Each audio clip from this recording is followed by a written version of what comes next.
A single email landed in an inbox, and within seconds, investigators were staring at a claim they couldn't simply ignore. The sender wasn't asking for sympathy. They weren't asking for attention. They wanted 1 Bitcoin. In return, they promised access to a hidden phone containing what they claimed was the one piece of evidence that could change everything. A video showing Nancy Guthrie standing beside the man they called the main kidnapper on what may have been the last day of her life. If that sounds unbelievable, you're not alone. Because this wasn't the first message. It wasn't even the second. For months, someone had been sending increasingly detailed communications, each one claiming to know more than the last.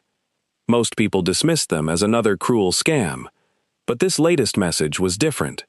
It introduced something tangible: a phone, a password, a video, names, addresses, details that, if genuine, could take this investigation in a completely new direction. So here's the question that changes everything. Was this finally the breakthrough investigators had been waiting for? Or was someone carefully building the most convincing deception of the entire case? Tonight, we're going to examine every claim, every contradiction, and every piece of evidence behind this chilling new ransom demand. By the end, you'll understand why this latest message has investigators asking a very different question. Not just who sent it, but how they knew what they knew. The first thing investigators noticed wasn't the demand for money. It was what the sender claimed to possess. Not a confession, not a witness, a phone. According to the latest message, that phone had been hidden somewhere safe, waiting for the right moment. Inside it, the sender claimed, was a short video showing Nancy Guthrie standing beside the person described only as the main guy on what they believed was the last day of her life. There were also claims of photographs, names, addresses, and enough information to identify 2 people allegedly connected to her disappearance. If even part of that were true, it could become one of the most significant developments since Nancy vanished. If it wasn't, someone had become frighteningly skilled at exploiting one family's nightmare. That's where this story begins. Not with Nancy disappearing, not with the first ransom note, not with the search. It begins with a question. Why would someone claiming to possess evidence this valuable ask for just 1 Bitcoin instead of collecting the official reward worth far more? That contradiction immediately caught people's attention, because criminals lie, scammers lie, but lies often reveal more than the truth ever could. The amount being requested didn't seem to match the value of what the sender claimed to have. If someone truly possessed evidence capable of identifying kidnappers, locating Nancy, and exposing multiple people involved, why settle for a payment that was only a fraction of the public reward? The answer wasn't obvious. But investigators couldn't afford to ignore the possibility that hidden somewhere inside those messages was one genuine clue. Now think about this from another angle. Imagine receiving an email from someone you've never met. They don't simply claim they know what happened, they claim they can prove it. They say there's a hidden phone. They say the phone contains a video. They say all they need is 1 Bitcoin before they'll reveal where it is. That changes the conversation immediately, because the discussion is no longer about opinions. It's about evidence, or at least the promise of evidence. And promises can be incredibly dangerous during an active investigation. They consume time, resources, attention. Every new claim has to be evaluated. Every possibility has to be tested, even when the odds suggest it's another dead end. Reports indicate this wasn't the first communication from the same individual. For months, messages had continued arriving, each one adding another layer to the mystery. The sender appeared familiar with previous conversations. They referenced earlier communications. They reused details already known only to those following the exchanges closely. Most notably, they referred back to an earlier Bitcoin wallet before introducing a new one. That immediately suggested investigators weren't looking at dozens of random copycats. Whoever sent this latest message appeared connected to the earlier communications, or at the very least had detailed knowledge of them. That made dismissing the latest claims much more difficult. Now here's where things become especially interesting. People often assume anonymous emails leave no trail. That's simply not true. Every digital communication leaves behind pieces of information. Sometimes those pieces are obvious. Sometimes they're almost invisible.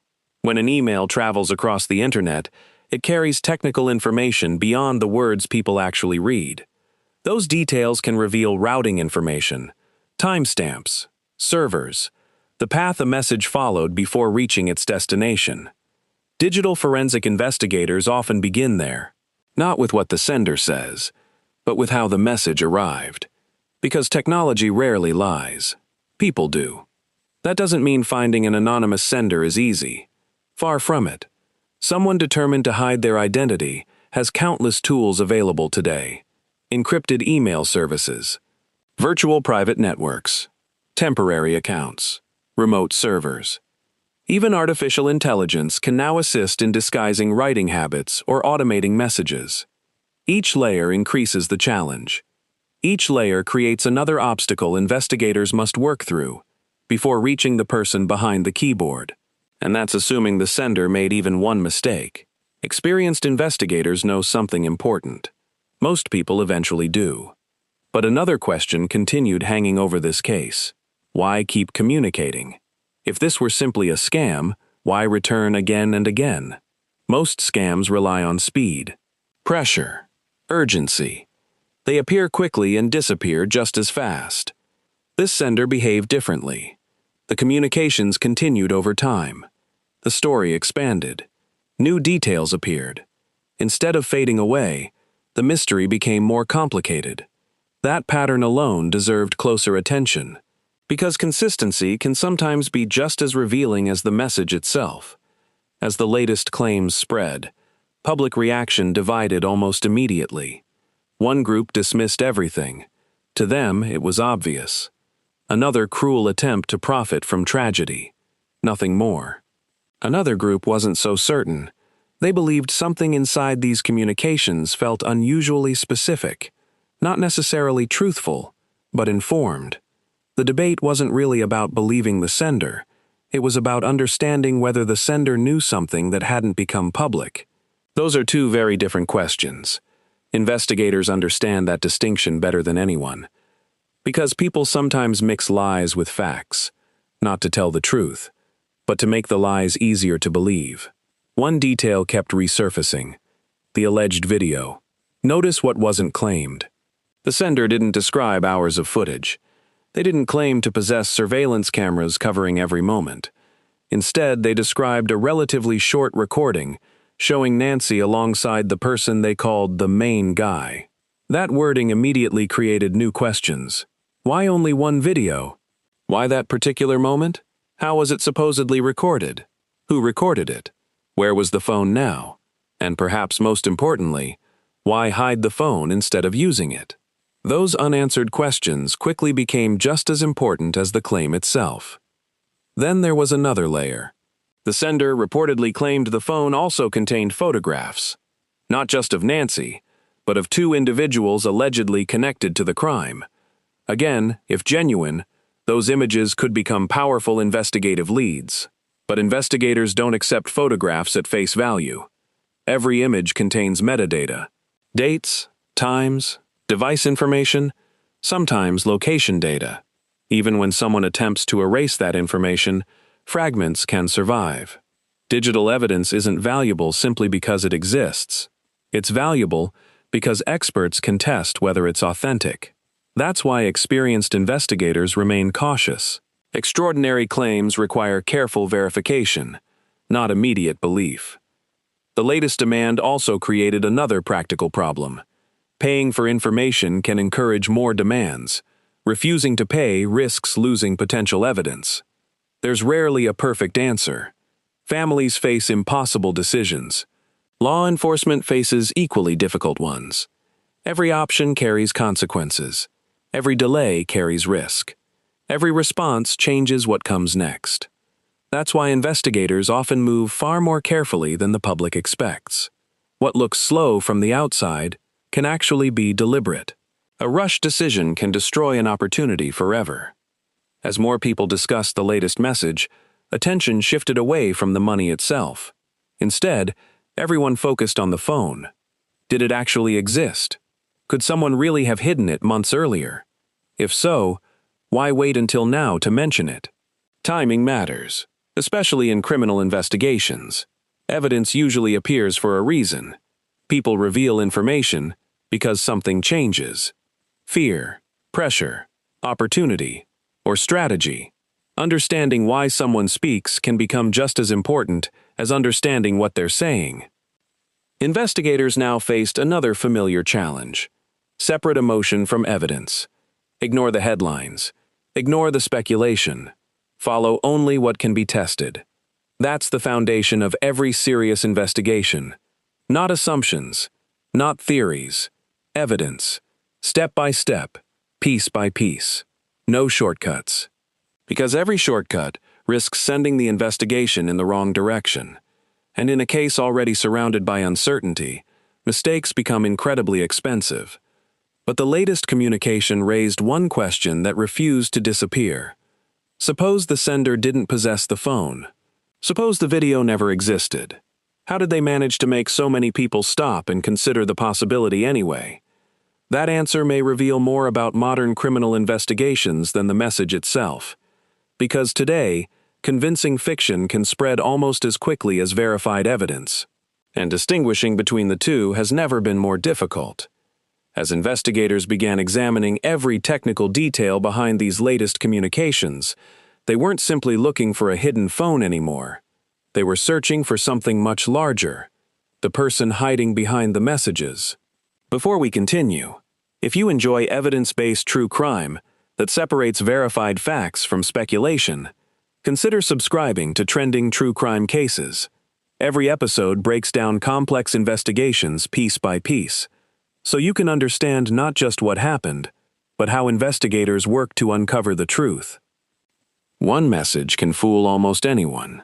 A dozen messages, that's where patterns begin to appear. And patterns are exactly what digital investigators look for.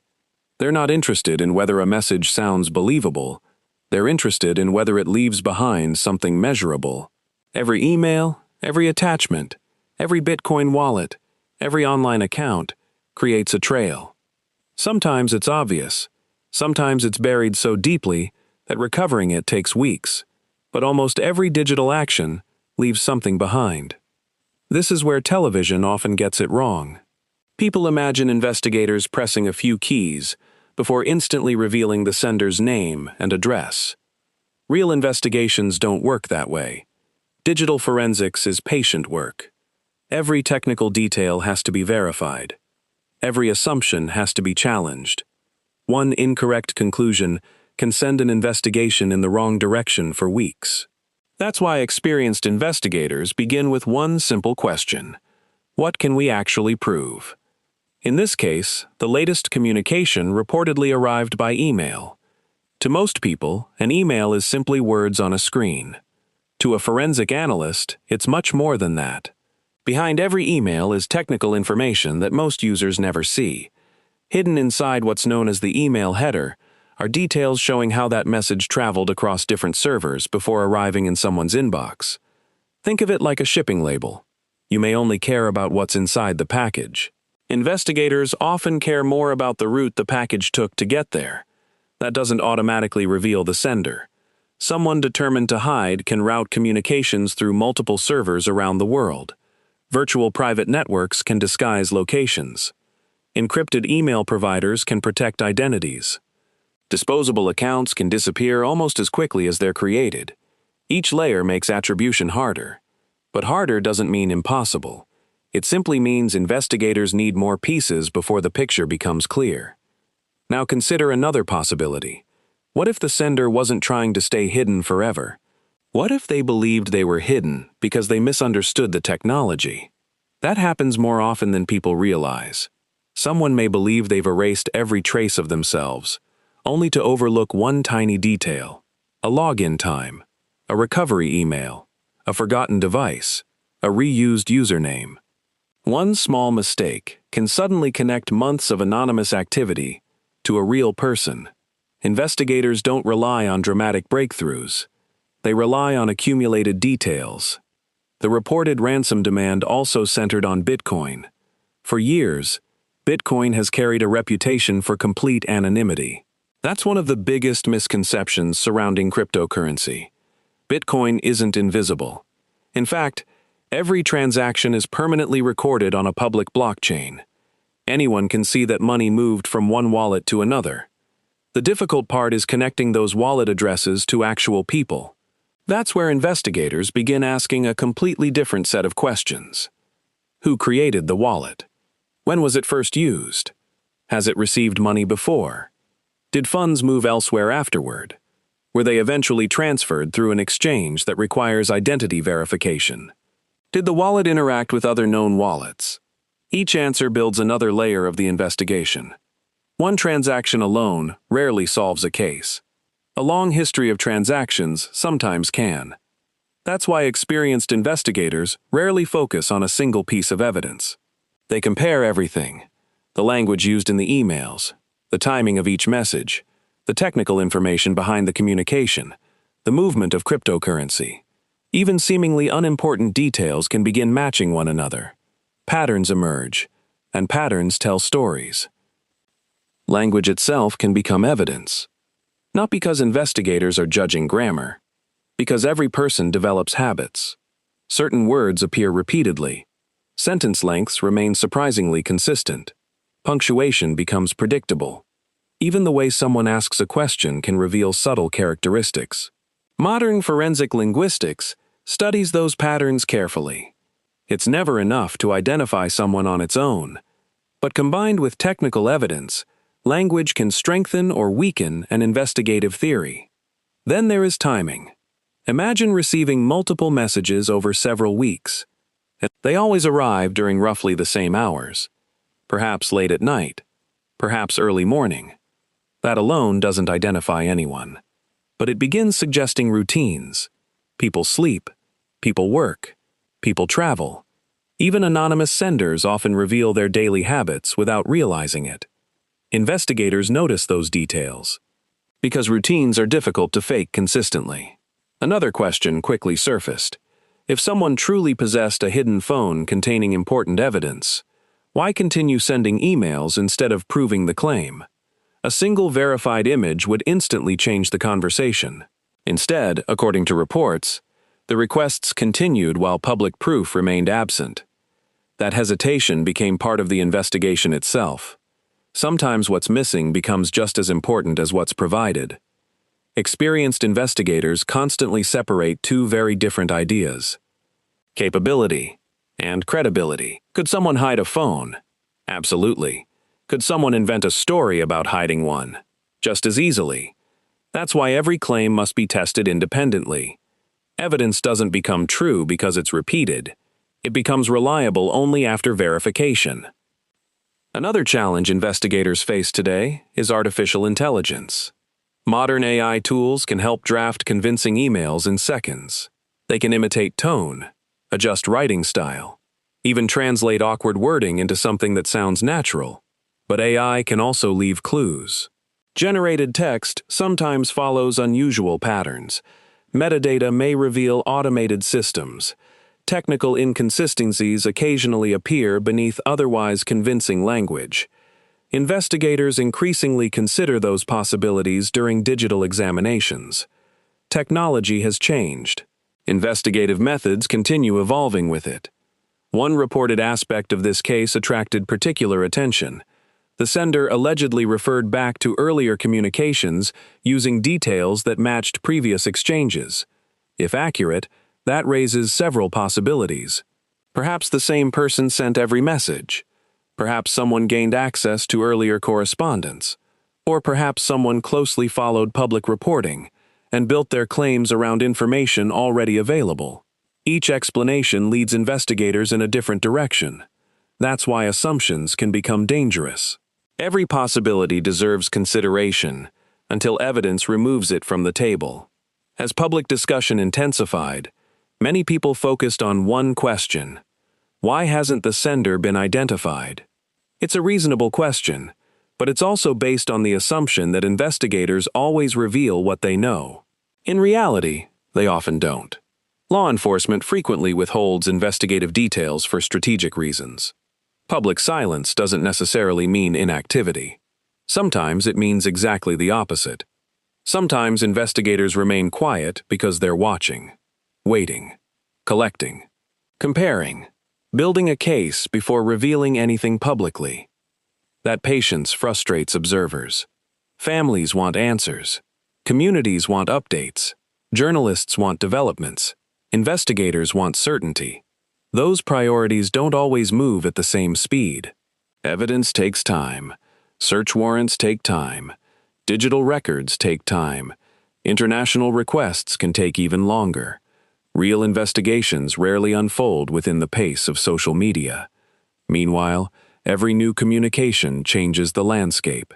Not because every claim is true, because every communication creates another opportunity, another technical record, another timestamp, another language sample, another chance for the sender to make a mistake. Ironically, the more someone communicates, the greater the possibility they eventually expose themselves. Silence protects anonymity. Repeated contact often weakens it. Investigators know something else. People under pressure change. They become impatient, overconfident, careless. They begin taking risks they avoided earlier. Sometimes they reveal more, simply because they believe they've already succeeded. That's why investigators often study behavior just as carefully as evidence. Behavior changes, patterns shift, mistakes happen, and when they do, years of uncertainty can suddenly move forward with surprising speed. But one issue still remained unresolved. Everything depended on a single assumption, that the sender truly possessed something worth protecting. A hidden phone, a video, photographs, evidence powerful enough to justify months of anonymous communication. Without independent verification, those claims remained exactly that, claims. And distinguishing between a genuine lead and a carefully constructed deception became one of the investigation's most important challenges. Chapter 3. The Claims Under the Microscope. By now, the investigation wasn't just about finding answers. It was about deciding which questions deserved attention. Every new message added another layer. Every new claim forced investigators to make the same difficult choice. Was this genuine information or carefully designed noise? That's the challenge in almost every major investigation. The truth rarely arrives with a label attached. It has to be tested, challenged, and compared against everything already known. The latest communication reportedly contained several specific claims. The sender said they possessed a hidden phone. They claimed it contained a short video. They also claimed it held photographs and identifying information connected to two people allegedly involved in Nancy Guthrie's disappearance. Those statements immediately became the focus of attention, not because investigators accepted them as true, but because they were specific enough to examine. Specific claims can be tested. Vague ones usually can't. One of the first questions investigators would naturally ask is simple. Does any part of this information match evidence already collected? Not evidence discussed online, not rumors circulating on social media. Evidence already known to investigators. If a message contains details that were never made public, that can make it more significant. It still doesn't prove the sender is telling the truth, but it may suggest access to information that deserves closer examination. On the other hand, if every detail comes from publicly available reporting, then the message may simply be repeating what anyone could have learned. That's an important distinction. Investigators also examine consistency. People who invent stories often struggle to keep every detail straight over time. Small contradictions begin appearing. Dates shift. Descriptions change. Timelines no longer line up. Someone making truthful statements can also make mistakes, but repeated inconsistencies often become important. That's why investigators compare every communication side by side, not just for what changes, but for what never changes. In this case, reports indicated that the sender referred back to previous communications and reused earlier identifying details. That reportedly suggested some continuity between the messages. But continuity alone doesn't establish credibility. Someone can consistently repeat the same false story. Investigators know that repetition isn't evidence. Verification is. Every claim still has to stand on its own. Then, there's the question of motive. Why keep sending messages over such a long period? Several possibilities exist. Someone seeking money may continue if they believe payment is still possible. Someone seeking attention may continue because public interest encourages them. Someone with genuine information may continue because they believe they're being ignored. Those are all possibilities. The challenge is determining which one, if any, matches the available evidence.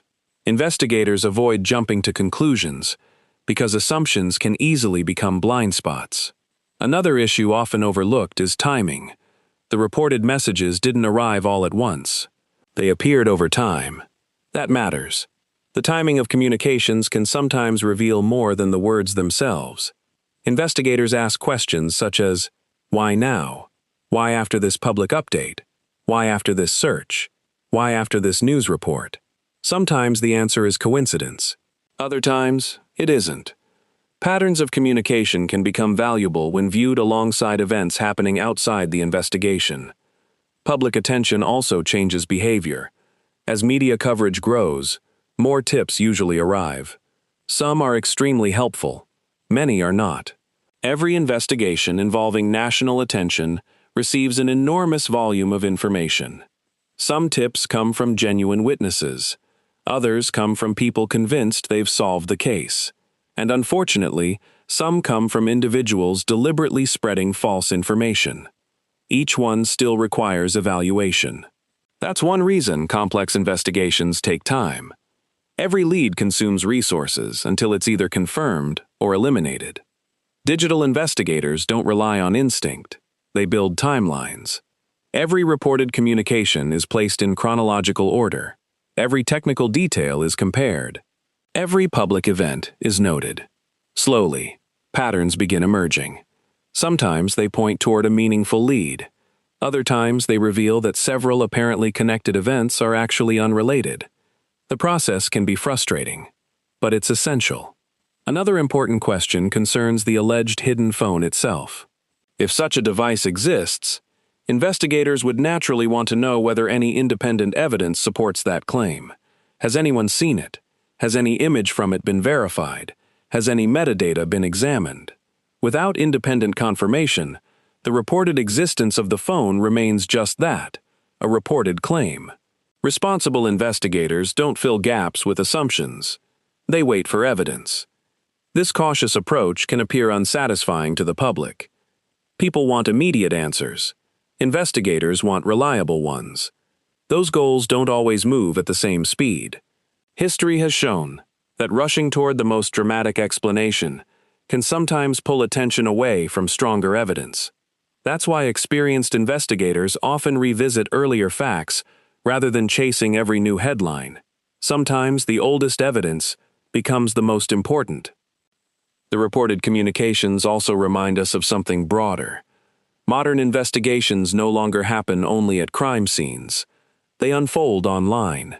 Emails, social media, messaging platforms, cryptocurrency, cloud storage. Digital evidence now plays a role in almost every major case. That doesn't replace traditional investigative work. It expands it. Today's investigators often move between forensic laboratories and digital networks with equal importance. As these reported communications continued attracting attention, one fact remained unchanged. No public confirmation had established that the alleged video or hidden phone existed. That doesn't mean they don't exist. It simply means investigators, and the public, must distinguish between reported claims and independently verified evidence. That distinction protects the integrity of the investigation. It's also what separates responsible reporting from speculation. By this point, investigators had two parallel tasks: continue examining the reported communications and continue pursuing every other lead already developed through the broader investigation. Neither path could be ignored, because sometimes a seemingly minor detail from one source unexpectedly confirms information from another. That's how complicated cases sometimes move forward. not through one dramatic discovery, but through several smaller pieces finally fitting together. If you're finding value in this evidence-first approach, subscribe to Trending True Crime Cases. We focus on separating verified facts from speculation and explaining how complex investigations actually unfold, one piece of evidence at a time. By this stage, one thing had become clear. The reported messages had captured public attention, but investigators couldn't afford to become consumed by them. Every hour spent examining an anonymous communication was an hour that couldn't be spent following another lead. That balance is one of the hardest parts of any major investigation. Ignore a message too quickly, and you risk overlooking something important.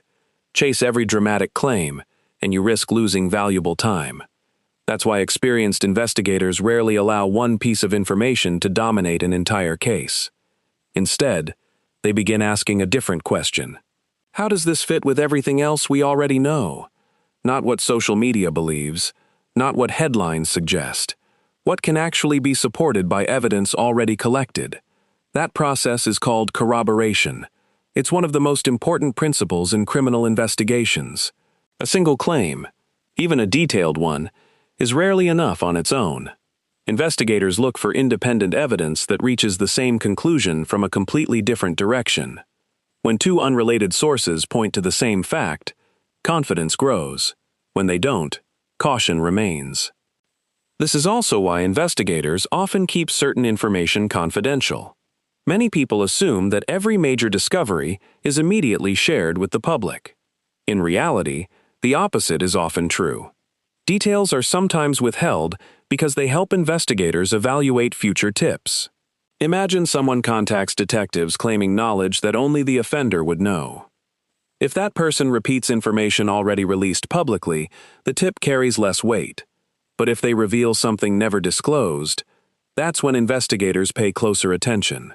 Confidential information becomes a way of measuring credibility. As public interest continued growing, countless theories appeared online. Some attempted to connect unrelated events, others focused on speculation instead of evidence. This happens in nearly every high-profile investigation. People naturally want answers. When answers don't arrive quickly, theories often rush in to fill the gaps. The problem is that theories can easily begin influencing how people interpret new information. Investigators work hard to avoid that trap. Their job isn't to prove a theory. It's to test every possibility, until only the evidence remains. Another important part of modern investigations involves eliminating possibilities, not just proving them. Sometimes a promising lead is thoroughly investigated and ultimately ruled out. From the outside, that can look like wasted effort. Inside, an investigation, it's progress. Every eliminated lead narrows the search. Every confirmed fact reduces uncertainty. Investigations move forward as much by excluding incorrect paths as they do by discovering new ones. This disciplined approach also protects innocent people. High-profile cases often generate rumors about individuals who may have no connection to the crime. Responsible investigators don't rely on public speculation. They rely on documented evidence. That distinction matters. Because once someone's name becomes attached to an allegation, the consequences can be lasting, even if the allegation is never supported. That's why professional investigations move carefully. Evidence first, conclusions second.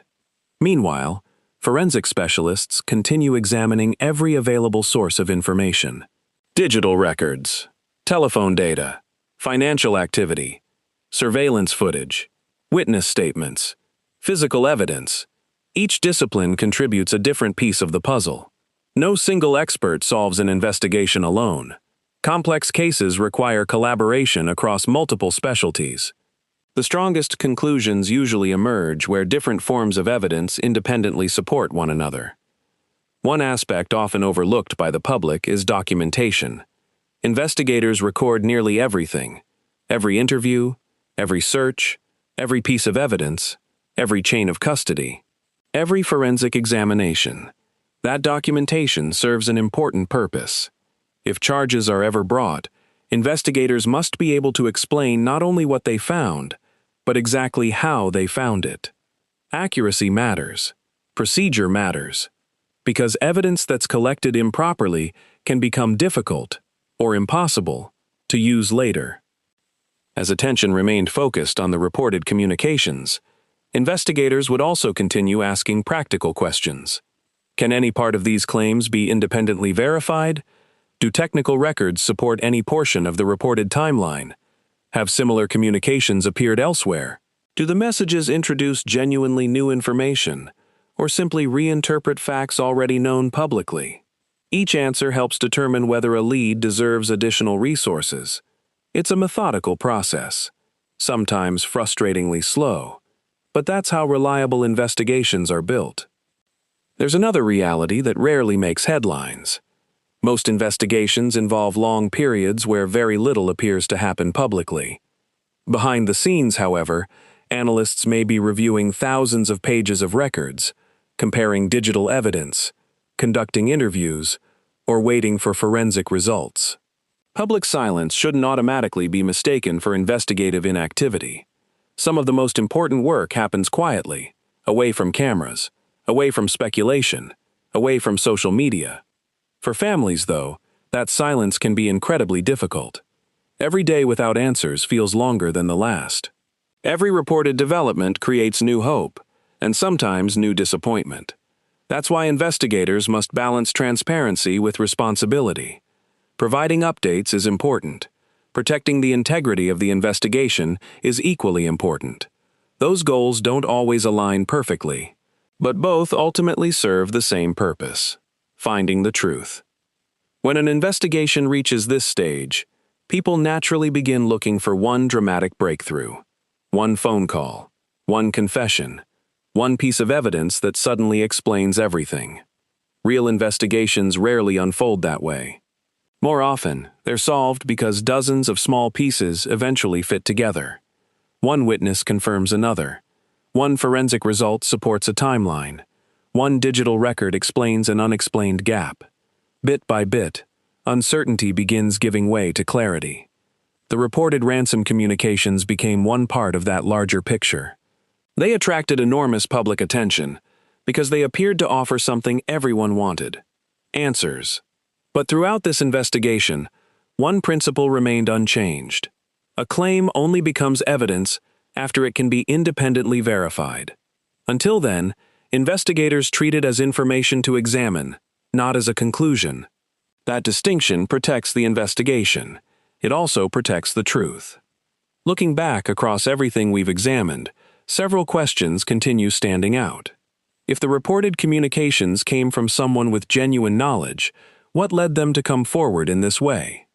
If they were attempting to deceive investigators, what was their objective? Financial gain? Public attention? Disruption? Or something else entirely? Those questions remain important because understanding motive can sometimes help investigators understand identity. People rarely communicate without a reason. Finding that reason often becomes part of solving the mystery itself. Digital evidence will almost certainly continue playing an important role. Modern investigations increasingly rely on information that doesn't exist in the physical world.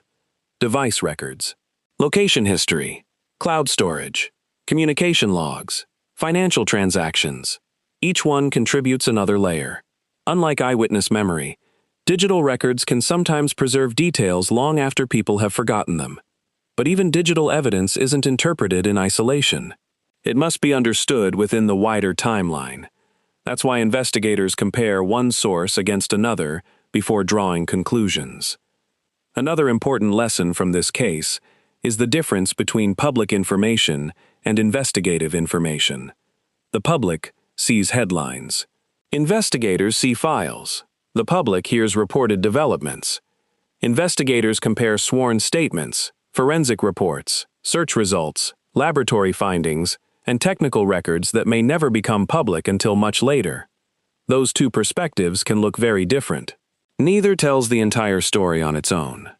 Throughout this investigation, countless people have followed every reported development, hoping the next update would finally provide certainty. That's understandable. Cases involving unanswered questions naturally hold people's attention. But patience is often one of the most difficult and most necessary parts of the investigative process. Evidence doesn't arrive on a schedule. Forensic testing takes time. Digital analysis takes time. Interviews take time. Building a case that can withstand careful scrutiny takes time. The strongest investigations are rarely the fastest ones. Another reality deserves attention. High-profile cases often generate extraordinary amounts of online discussion. Some of those discussions raise thoughtful questions. Others spread information that hasn't been verified. Responsible reporting requires separating those two things. As viewers, it's easy to become caught up in dramatic headlines. As investigators, every claim must earn its place through evidence. That difference matters, because once speculation begins replacing facts, finding the truth becomes even more difficult. This case also reminds us why investigators continue revisiting evidence long after the first headlines disappear. Technology changes. New forensic methods become available. Witnesses sometimes come forward months or even years later. Digital records once overlooked may suddenly become significant when viewed alongside newly discovered information. An investigation isn't frozen in time. It evolves. Each verified fact changes how earlier evidence is understood. That's why unresolved cases are often reviewed again and again. Not because investigators are starting over, because new information can change old conclusions. For Nancy Guthrie's family and for everyone following this investigation, the most important objective remains exactly the same as it was from the beginning: finding the truth. Not the fastest explanation, not the loudest theory. The truth, whatever form that ultimately takes. That's the goal investigators continue pursuing every single day. As we've seen throughout this documentary, the reported communications introduced difficult questions. Some may eventually prove significant, others may ultimately lead nowhere. At this stage, responsible reporting requires acknowledging that distinction. There are verified facts, there are reported claims, and there are still unanswered questions. Keeping those categories separate isn't just good journalism. It's essential to preserving the integrity of any investigation. History has shown that many important cases are solved not because of one spectacular discovery, but because investigators refused to stop examining the evidence. They returned to the timeline. They re-examined old records. They compared overlooked details. Eventually, something connected. Whether that moment comes tomorrow, next month, or much later, the same principle applies. The truth doesn't become less important simply because it takes longer to uncover. We'll continue following verified developments as they emerge, carefully separating confirmed facts from unconfirmed reports, and explaining what each new piece of information may, or may not, mean for the investigation. Because in cases like this, accuracy matters just as much as urgency, and every responsible update brings us one step closer to understanding what really happened. If you've stayed with us until the very end, thank you. Your willingness to focus on evidence rather than speculation is what makes discussions like these meaningful.